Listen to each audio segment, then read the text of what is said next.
Welcome back to the channel, guys. It is really hot out today. Yeah, it's like super humid here, so we need a delicious, refreshing summer drink. Let's make a Royal Mojito. So what is a Royal Mojito? Well, it's basically a standard mojito, but we're using sparkling wine or champagne, really, instead of soda water. So it's going to add a little bit of depth of flavor, higher alcohol content, and it makes it fancier, which is why it's called the Royal Mojito. So we're going to build this right into a Collins glass, and we're going to drop in about 10 mint leaves. And then we want about half an ounce of simple syrup. I'm using a Demerara syrup here because it's what I had. But honestly, any sugar syrup, you can also do plain, you can do like a spoon of caster sugar, whatever you want. All right, I'm going to give this a quick little mix with my spoon. Sometimes I muddle the mint. You've seen me do that before, but I just want to agitate it a little bit and kind of perfume the syrup, so we end up with like a mint syrup. After that, we're going to do 3/4 ounce of lime juice. Looking good. Give that another little mix.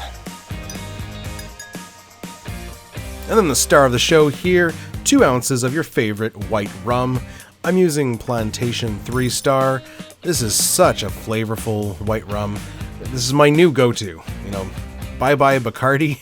If you've only ever had Bacardi white rum, there's not much flavor to that. Get something flavorful.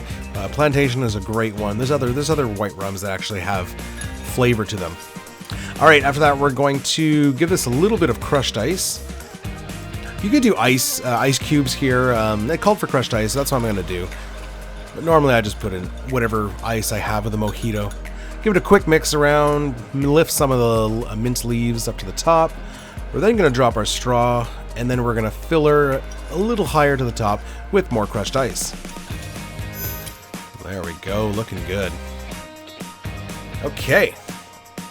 Now that we've done that, we're going to grab our sparkling wine. Now, the Royal Mojito should be made with champagne, but I'm not going to crack open a champagne bottle.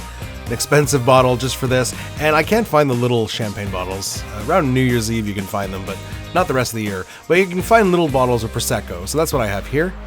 And we're just going to pour and use your spoon to kind of mix it around. The thing about sparkling wine is it fizzes a lot, right? So you have to kind of pour and then let the bubbles settle and then pour a little more. It's kind of a lengthy process. So I'm going to fast forward a little bit as I do that. But eventually we will get to the top, we will get all the sparkling wine on there, and the drink will be done. Actually, I lied, we have to garnish first. So once you're done topping with your sparkling wine, we will garnish with a nice big bouquet of mint. This is the mint from the garden. My mint died at the beginning of the year, but then we got some wild mint from a friend that we transplanted, and it's kind of growing everywhere. And there it is, guys, the Royal Mojito. So how does it taste?